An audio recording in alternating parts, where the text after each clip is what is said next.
Hi, everyone. I'm here with Dr. Jake Covert.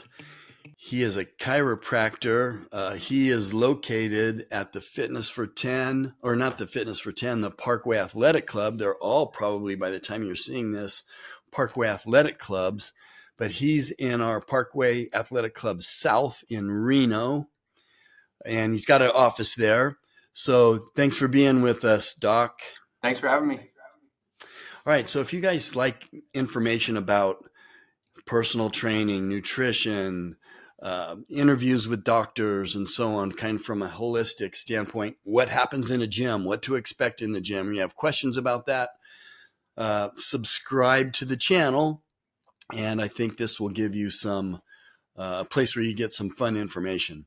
So we're going to talk about, this is a popular topic, pre-workout meals and post-workout meals in nutrition and so on.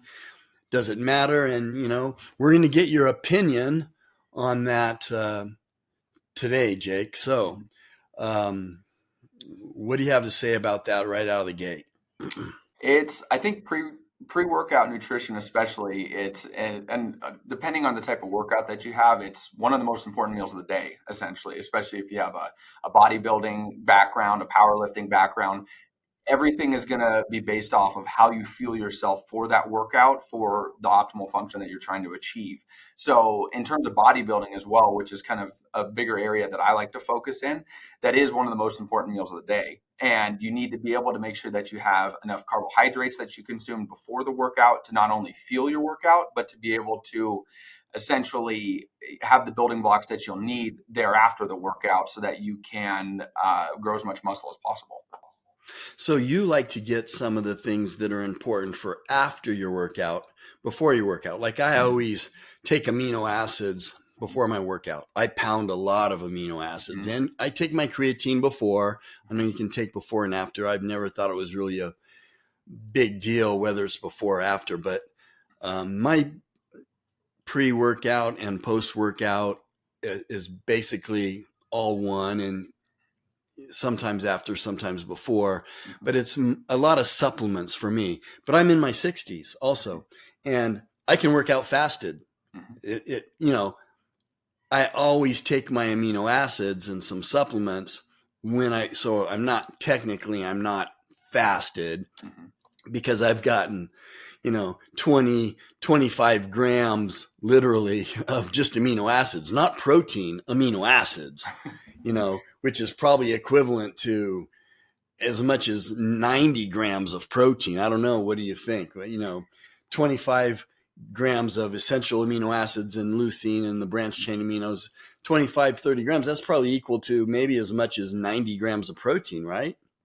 It could depend again, depending on the rates of absorption or not. The fact that you have leucine before, though, is massive for protein synthesis. That's one of the biggest studied amino acids that they have.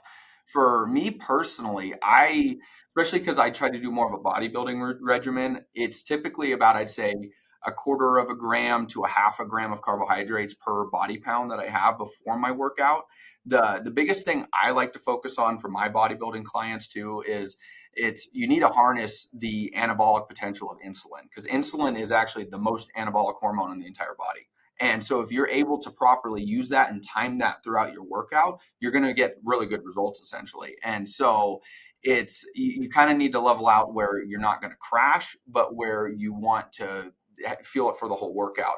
There's mixed reviews on intra-workout nutrition. I would say some people swear by it. Some people say it doesn't matter. The research on it, I would say, is also fairly mixed. And at the end of the day, the research essentially says that if you have enough carbohydrates consumed at the end of the day for your total daily energy intake, essentially, that it's kind of a wash in that sense. But it's like I said, if you're working out for 2+ hours, I think it's definitely going to matter. But overall, it varies. But I know another popular supplement that people do like is like a cyclic dextrin for prolonged workouts. And I think for prolonged workouts, that can be really effective.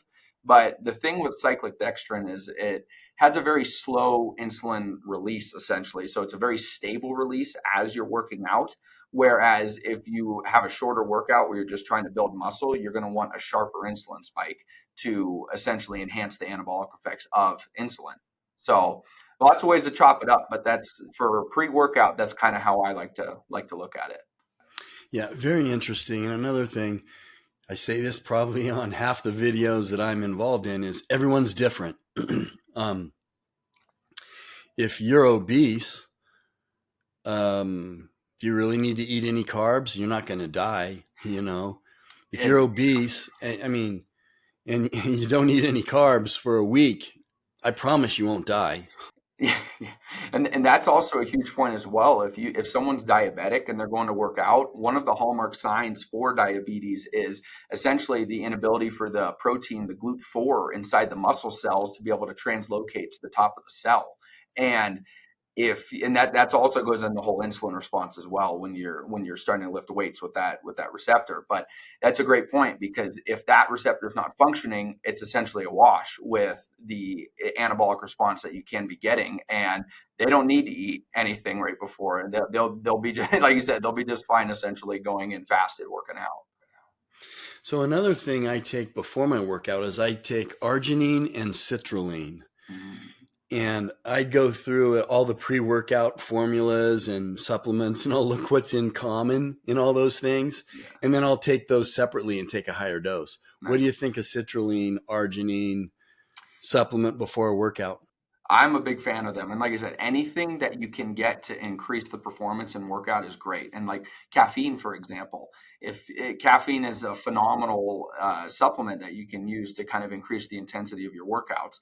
You do need to modulate it, obviously, and you'll see a lot of people taking quite high doses of pre-workouts where they get pretty excessive, I'd say at times, where you'll see like a 500 milligram caffeinated pre-workout, which don't know if that's very necessary. But citrulline, for example, is great for endurance in the workouts, and it gives you that like little tingly feeling when you get the proper dose. That typically happens around like 3.4 grams for me, essentially. But what kind of doses do you typically take for your citrulline? I take a 2,000 milligrams of citrulline and 2,000 milligrams of arginine. I also say take taurine. Taurine is another good one. It's I've noticed that as well with a lot of my patients that were taurine deficient, and they'll get a lot of muscle cramping intro workouts specifically as well. So I take the amino acids. I'll take an amino acid formula which has all the essential amino acids, but it's heavy on the leucine and the branch chain amino acids. But then in addition to that, I'll take like another 8 capsules, mostly of branch chain amino acids and leucine. Mhm. And leucine is one of the branch chain amino acids: leucine, isoleucine, and valine. And then the last 4 capsules are just essential amino acids just to kind of go with it. Mhm. Yeah, no, that's a great combination. And the essential amino acids too. I think whenever people think amino acids, a lot of people think of the BCAAs, like you said, but essential amino acids, I mean, if your diet isn't essentially perfect, those are a phenomenal supplement to take. And it's kind of like an insurance policy as well. It's like it's not going to hurt to take it, and it's will do nothing but benefit. Yeah, that's a good way to put it. It's a great insurance policy. But if you don't have all the essential amino acids, you might as well not take any of them. Yeah. Yeah, I agree. They're And all they're needed to make the protein chains. yep. Yeah, no, and you have to get it through food as well. So it's that's a great supplement as well, because yeah, like the BCAAs, you can, if you're eating enough of the proper foods, you will get that. But the EAAs are alone. So yeah, I agree. So you're a young guy. You're what, 26? 26. Yeah. What kind of carbohydrates do you eat before? I'll typically it'll vary depending on what I'm feeling, but I really do like a lot of fruit before I work out. That is a very big one. Every now and then I'll if I'm splurging on something, I'll have some sort of like a protein French toast of some sort, which need to I shouldn't do that as much, but the fruit is very good. And so I'm a big fan of bananas and any sort of berry essentially, but it also really depends on where you're getting the fruit from as well, because I've noticed very different responses from if I just went to a general non-organic grocery store getting different types of fruit. So it's interesting to play around with that kind of stuff, with the quality of the fruit that you get as well.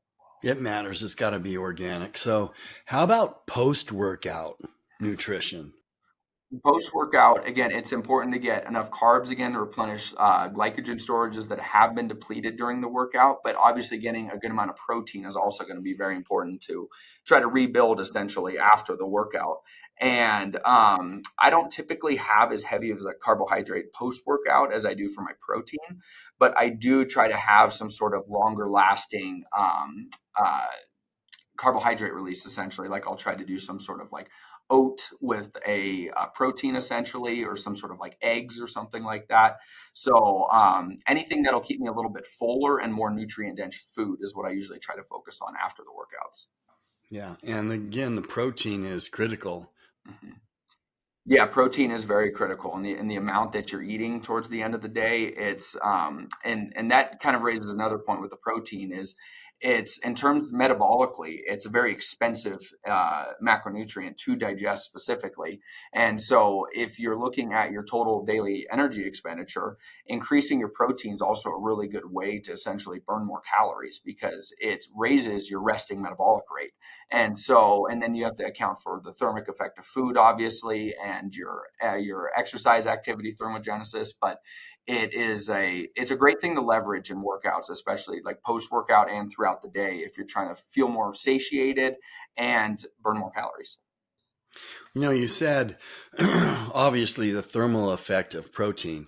That's not obvious to most people. So can you explain what that is? Sure. Yeah. So the thermic, when you look at the daily TDEE, it's broken up. So BMR is going to be the biggest proponent of that. Essentially, that's what burns the most throughout the entire day, and that's just the daily functions of having to live and your organs trying to function properly. And then you have your non-exercise activity thermogenesis, which is kind of next on the hierarchy of how many calories it's essentially burning. And then you'll have the thermic effect of food, and then the exercise activity thermogenesis. And so the thermic effect of food is essentially the nutrients that you do intake. It takes a certain amount of heat essentially for your body to metabolize that and to utilize the energy that you are eating. And it's expensive, like I said, in the body. It takes energy for it to do that. So once you're metabolizing those, it gives off the heat essentially from metabolizing them, and that's what also in turn helps you burn some more calories.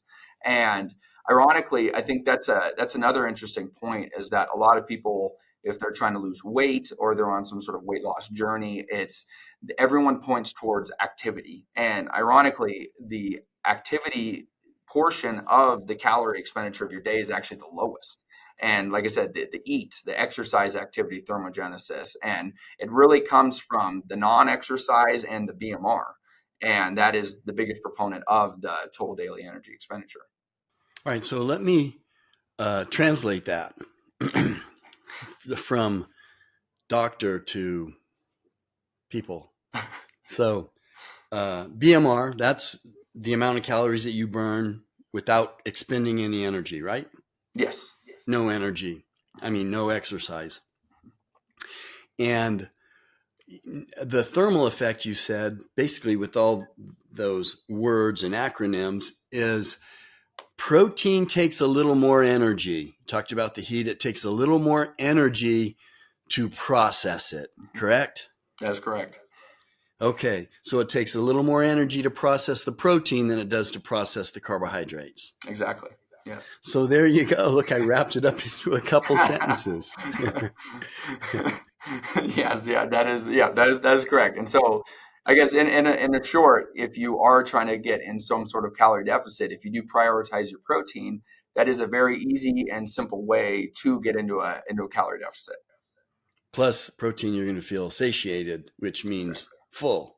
Exactly. Yes. All right. Well, we appreciate that insight, Doc. I really enjoyed talking to you about what your strategy is with your education and what you eat before and after, and your age, because age matters. What I eat before and after is going to affect my body different. I'm more than twice your age. Wow, I am. I'm more than twice your age. Yeah, you're doing good. You found what works for you, and it's working good though. So it's working. All right. So, Jake, if people want to reach out to you, find out more about what you do, how do they get a hold of you? How do they follow you on social media?